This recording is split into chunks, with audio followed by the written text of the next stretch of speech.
சகோதரத்துவம் என்பது சாதாரணமானதல்ல. சப்தமாக பேசி செல்வதற்கும் எழுத்துக்களாக எழுதுவதற்கும் பரஸ்பரம் பார்க்கும்போது நடிப்புக்காக அதை வெளிப்படுத்தி செல்லக்கூடிய காரியம் அல்ல. நாளை மறுமை நாளிலே அல்லாஹுடைய அன்பை நமக்கு உறுதிப்படுத்தக்கூடிய ஒன்று இது. அல்லாஹ் என்னை பிரியப்படணும்ல. உலகத்தில் யார் என்னை வெறுத்தாலும் என்னுடைய இறைவன் என்னை நேசித்தான் என்றால் அதை விட பெரிய விஷயம் எதுவுமே இல்லை. என்னுடைய இரட்சகன் என்னை நேசித்தான் என்றால் அதை விட பெரிய காரியம் எதுவுமே கிடையாது. என்னை பார்த்து அல்லாஹ் ரப்புல் ஆலமீன் சொல்ல வேண்டும், வஜபத் முஹப்பதி, வஜபத் முஹப்பதி, என்னுடைய நேசம் அவர் மீது அவசியமாகிவிட்டது என்று சொல்லக்கூடிய அளவிற்கு நீங்களும் நானும் உண்மையான சகோதரத்துவத்தை வெளிப்படுத்த வேண்டும். அல்லாஹ் என்னை பார்த்து உங்களை பார்த்து நாளைக்கு மறுமை நாளில் சொல்லணுங்க, என்னுடைய அன்பு உன் மீது கடமையாகிவிட்டது, என்னுடைய நேசம் உன் மீது அவசியமாகிவிட்டது என்று அல்லாஹ் சொல்ல வேண்டும். அப்படி சொல்ல வேண்டும் என்று சொன்னால் அது எங்க நடக்கும் தெரியுமா? எப்ப நடக்கும் தெரியுமா? அல்லாஹ் ரப்புல் ஆலமீன் சொல்லி காட்டுகின்றான். யகூலுல்லாஹு தஆலா, நபிகள் நாயகம் ஸல்லல்லாஹு அலைஹி வஸல்லம் அவர்கள் சொல்லக்கூடிய செய்தி ஹதீஸுல் குதுஸியிலே பதிவாகி இருக்கின்றது. வஜபத் முஹப்பதி லில் முத்தஹாப்பீன ஃபிய்ய, எனக்காக எவர்கள் நேசித்தார்களோ, எனக்காக எவர்கள் நேசித்தார்களோ அவர்கள் மீது என்னுடைய நேசம் என்பது அவசியமாகிவிட்டது, உறுதியாயிருச்சு. அல்லாஹ் நேசிச்சா, அல்லாஹ் நேசிச்சா யார் நேசிப்பா? நீங்க தான் சொல்லணும், அப்புறம் சொல்ல மாட்டேங்கிறீங்க. அல்லாஹ் நேசிச்சா யார் நேசிப்பா? மலக்குமார்கள் நேசிப்பாங்களா? மலக்குமார்கள் நேசிச்சா யார் நேசிப்பா? பூமியில் உள்ள எல்லாரும் நேசிப்பாங்களா?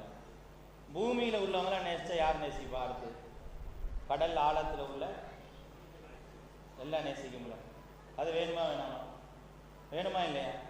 அப்ப அதுக்கு என்ன செய்யணும் அப்படிங்கிறப்பதான் அழகா அல்லாஹு தஆலா சொல்லி காட்டுறான். லில் முத்தஹாப்பீன ஃபிய்ய, என்ன செய்யணும் அப்படின்னா எனக்காகவே அன்பு செலுத்தணும், எனக்காகவே ஒன்று கூடணும், எனக்காகவே சந்திக்கணும். எல்லாம் இப்படிதான் இருக்கணும். ஏன் நீங்கள் அவங்கள அடிக்கடி செஞ்சுக்கிறீங்க? ஏங்க அவர் என்னை போல் மார்க்கத்தை ஏற்றுக்கொண்டவர், அல்லாஹ்வை ஏற்றுக்கொண்டவர், அதனால நான் அவரை சந்திக்க வருகின்றேன் என்று சொல்லக்கூடிய ஒரு சந்திப்பு நமக்கு மத்தியில் நடந்திருக்குதா? போற போக்கில் பார்த்துட்டு போயிடும், அப்படிதானே? யாரை பார்க்கறதா இருந்தாலும் போற போக்கில் பார்த்துட்டு போறதா இருக்குது.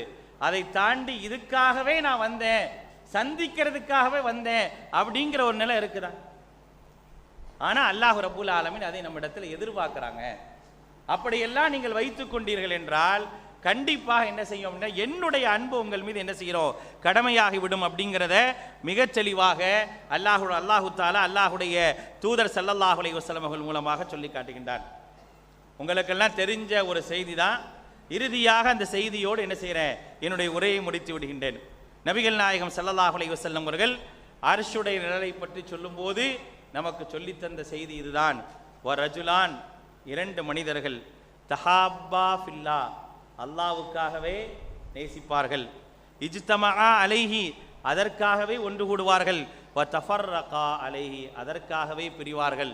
அப்படிப்பட்ட ஒரு சகோதரத்துவ பாராட்டுதல் யாரிடத்தில் இருக்கின்றதோ அவர்கள் நாளை மறுமை நாளில் என்னுடைய நிழலை, என்னுடைய அர்ஷுடைய நிழலை பெறுவார்கள் என்று அல்லாஹு தஆலா தன்னுடைய தூதர் மூலமாக சொல்லி காட்டுகின்றானே.